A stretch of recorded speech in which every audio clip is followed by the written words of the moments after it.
February 2nd, 1959. A photograph gets developed in a Soviet crime lab. It shows 9 people smiling, building a tent in the snow. They're laughing. One of them is making a joke. The phototech writes, the date on the back, it's the last picture ever taken of them alive. 3 weeks later, search teams would find that same tent ripped open from the inside, and what they discovered scattered across that mountain, in the snow, in the woods, under 13 feet of frozen earth, would become one of the most disturbing unsolved mysteries in modern history. Because these weren't just bodies, they were puzzle pieces that didn't fit. And after 65 years, after thousands of pages of investigation, after scientists, theorists, and governments all took their shot at an explanation, we still don't know what the hell happened on Dead Mountain. Here's what makes this different from every other cold case you've heard about. We have everything. Diaries written hours before they died. Photos from their cameras showing the final day. Autopsy reports so detailed they documented every bruise, every fracture, every inexplicable injury. We have witness statements, weather data, crime scene photographs, radiation reports. We have more evidence than most murders that get solved in a week. And yet, nothing adds up. Nothing makes sense. And the more you look at the facts, the more disturbing it gets. Because whatever killed these 9 experienced hikers in the Ural Mountains wasn't just deadly. It was impossible. If you're here, it's because, some stories refuse to stay buried.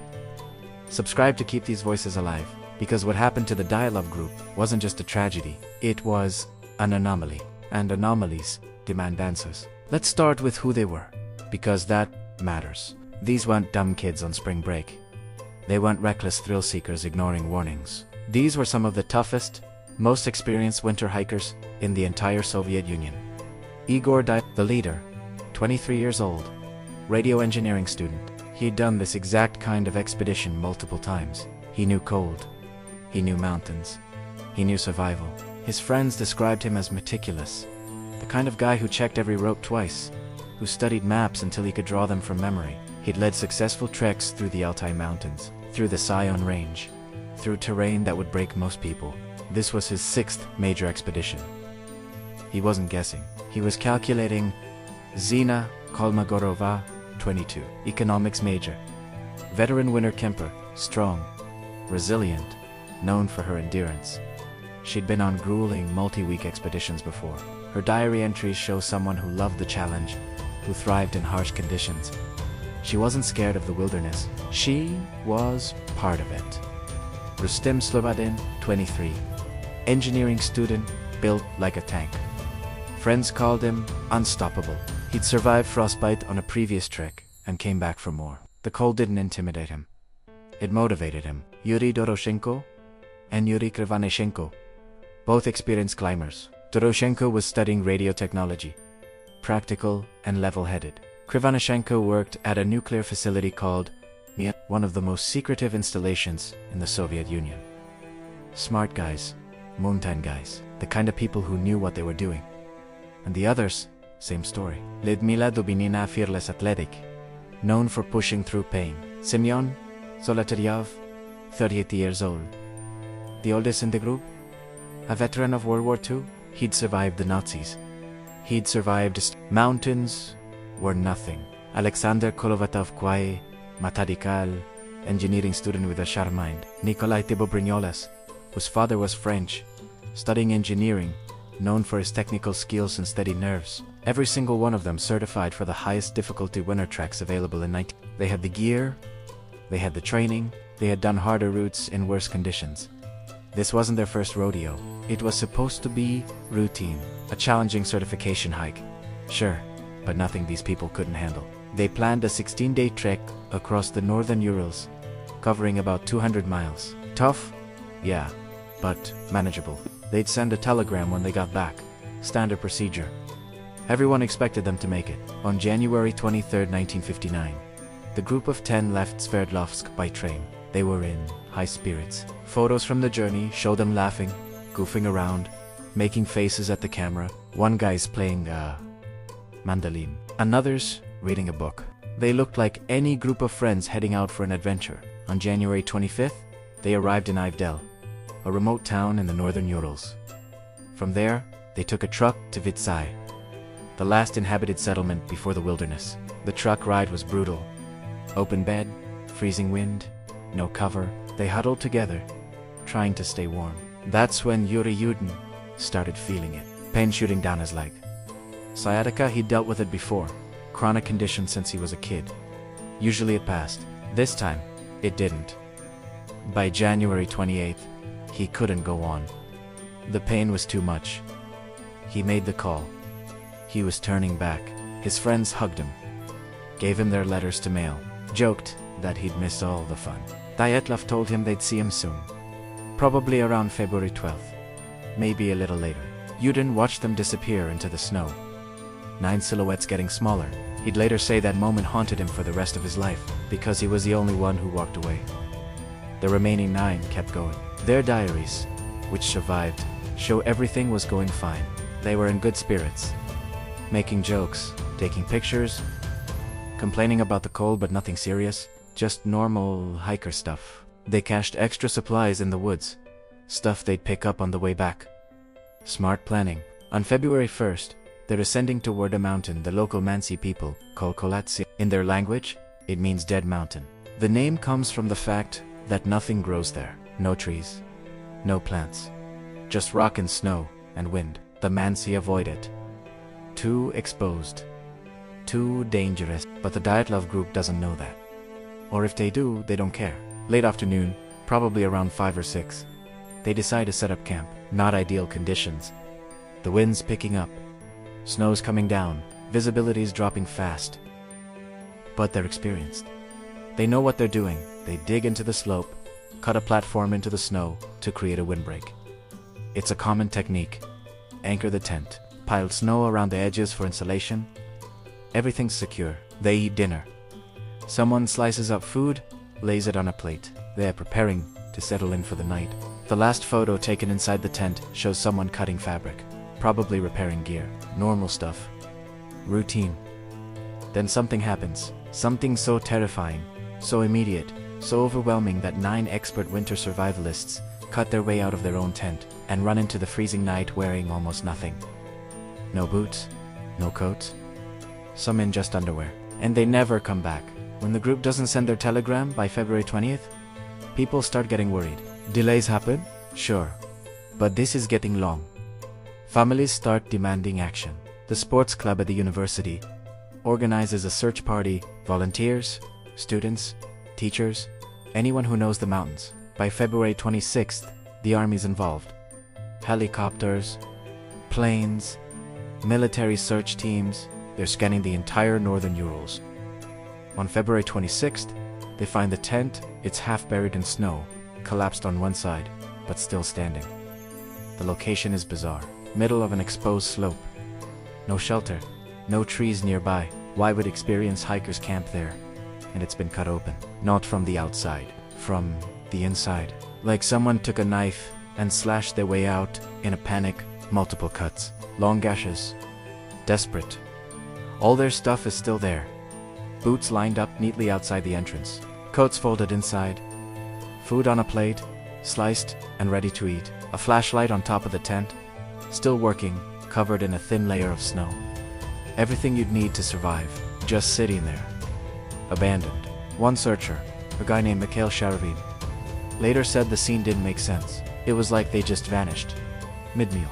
Then they find the footprints. 8 or 9 sets of tracks leading away from the tent, down the slope, toward a forest, about 1.5 miles away.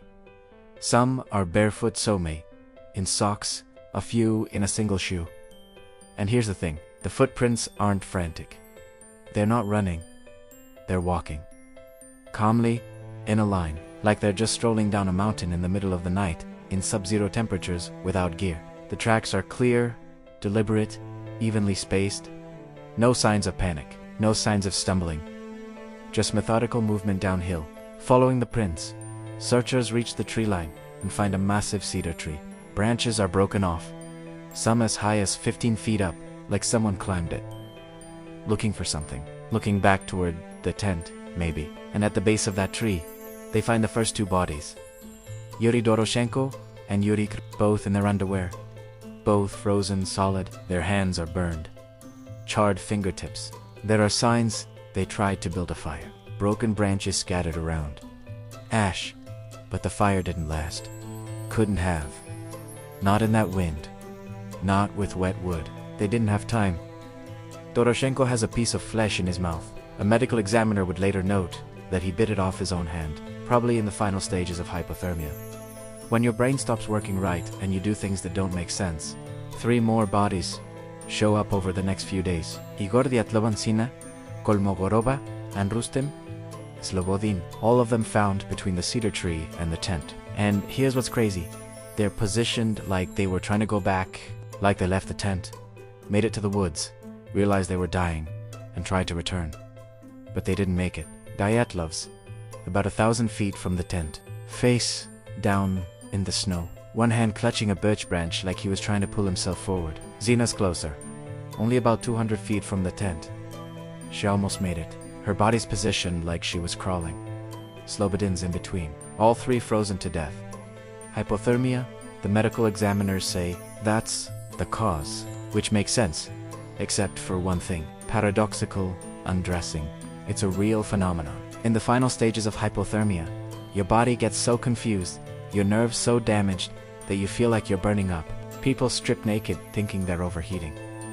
It happens, but not all of them would do that. Not simultaneously, and definitely not in a way that leaves their stuff neatly inside the tent. Some of them were partially dressed. Slobodin had a jacket. Dytlov had pants, but no boots, no gloves, nothing that would actually keep you alive. Months pass. Snow starts melting. The search continues, but hope is fading. Then, on May 4th, they find the last 4, and this is where the story goes from weird to what the hell. They're in a ravine, about 250 feet from the cedar tree, buried under 13 feet of snow. Semyon Zolotaryov, Lyudmila Dubinina, Alexander Kolevatov, Nikolai Thibok Sprign. And their injuries aren't like the others. Thibaut Brignoles has a massive skull fracture. Not a crack, a fracture. The kind of trauma you'd see in a car crash. The medical examiner, a guy named Boris Vazrastany, documents it in detail. Depressed fracture of the temporal bone. Brain hemorrhage. Massive trauma. But here's the thing. No external wound. No cut on the skin. No bruise. Just catastrophic internal damage. Zolotaryov and Dubinina both have broken ribs. Not 1 or 2, multiple. Zolotaryov, 6 ribs on the right side. Dubinina, 10 ribs, bilateral fractures. Massive chest trauma, the kind of force that crushes a ribcage. Vazrastany writes in his report that the injuries are consistent with being hit by a car moving at high speed. But here's a kicker. No external wounds. No cuts. No bruises on the skin. No signs of a fight. No signs of an animal attack. Just catastrophic internal damage with no explanation for how it happened. Dubinina's also missing her tongue, her eyes, part of her upper lip, and soft tissue from her face. Now, the official explanation for that is scavenging animals. She was lying in a stream for months. Soft tissue goes first. Makes sense. But people have a hard time accepting that because of how specific the removal was. Tongue gone at the root, eyes completely missing. No tearing around the sockets, no rough edges, just gone. Then there's the clothing. Some of the bodies found later are wearing pieces of clothing from the people who died first. Dubinina's foot is wrapped in a piece of Krivanishenko's wool pants. Zolotaryov is wearing Dubinina's fur coat and hat. Kolevatov has scraps of Doroshenko's clothes. Like they stripped the dead to stay warm. Survival instinct. Desperate, but logical. You do what you have to. Except some of the clothes are cut. Torn off roughly. Not gently removed. Ripped away. And then the radiation. Oh, the radiation? When the investigators test the clothing from the bodies in the ravine, several items come back hot. Not dangerous levels, but definitely above normal background radiation. Beta particles, no alpha, no gamma, just beta, which is weird because beta radiation usually comes from specific sources. Radioactive isotopes. Industrial contamination, not something you just stumble into in the wilderness. Krivanishenko worked at Mayok, a nuclear facility. Maybe his clothes were contaminated from work, but why would Dubinina's sweater test positive? Why would Kolevatov's pants show elevated readings? They didn't work there. The investigation becomes a circus. Theories exploded. Everyone had one. The Mansi people attacked them, except the Mansi are famously peaceful, have been for centuries, and there's zero evidence of anyone else being there. No other footprints, no tracks, no signs of a struggle, nothing. Plus, the Mansi respected the hikers. They'd helped other groups before. Why would they suddenly turn violent? And why wouldn't they take the supplies, the cameras, the gear? Everything valuable was left behind. An avalanche hit the tent. Except the slope wasn't steep enough for a traditional avalanche. Only about 18 to 20 degrees. And experienced hikers like this would know to avoid avalanche terrain. Plus, the tent was still mostly standing. If an avalanche hit hard enough to cause those chest injuries, the tent would be flattened, buried, obliterated. But it wasn't. It was damaged, sure, but structurally intact. And where's the snow pile? Where's the debris? Avalanches leave massive deposits. There was nothing. Military weapons testing. There were reports of glowing orbs in the sky that night. Other groups camping 50 miles away saw orange lights moving across the horizon. Some say those were Arsavan missile tests. The Soviet Union was testing ICBMs in early 1959, and the northern Urals were on a flight path, but no explosion, no blast marks, no debris, no crater. And the radiation levels, while weird, aren't consistent with a nuclear event. We're talking slightly elevated readings on clothing, not environmental contamination. If there was a nuclear test nearby, the entire area would be hot. The trees, the soil, the snow, everything. But it wasn't. Some people went full paranormal. Aliens, Yeti, ball, lightning, infrasound that caused panic and hallucinations. There's a theory that katabatic winds, these intense downhill gusts of cold air, created low-frequency sound waves that caused fear, disorientation, even physical pain. Infrasound below 20 Hz can affect humans.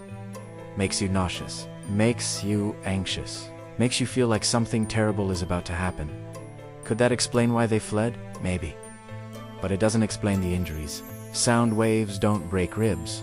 I'm not saying those theories are right, but I'm also not saying people were crazy for suggesting them. Because nothing else fits. Nothing explains all the evidence. You can account for some of it, sure. Hypothermia explains the scavenging animals explain the missing soft tissue. A small slab avalanche might explain the chest trauma, but all of it together, that's where it falls apart.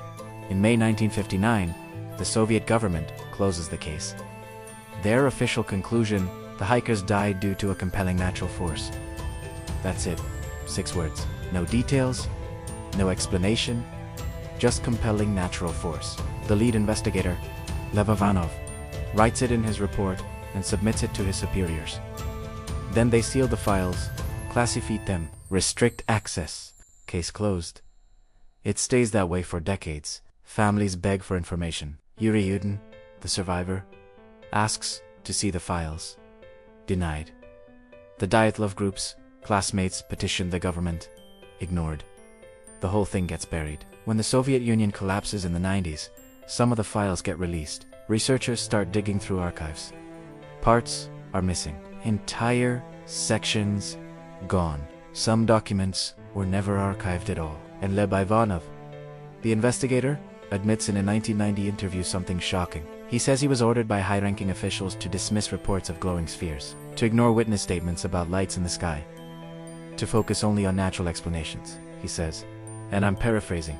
We had no rational explanation. None. But we were told to close it anyway. In 2019, Russia reopens the case. Public pressure, families demanding answers, documentaries raising questions. The government can't ignore it anymore. They test a bunch of theories, bring in scientists, run computer simulations. They land on a delayed slab avalanche. The idea is that the group cut into the slope to set up their tent, which weakened the snow layer above them. Then, hours later, wind-driven snow accumulated on top, creating a slab. Eventually, that slab released, a relatively small avalanche, maybe only waist high, but moving with enough force to hit the tent like a truck. That could explain the chest injuries, the sudden impact. They panique. They cut their way out, thinking a bigger avalanche was coming, and fled downhill. That theory got published in a scientific journal in 2021.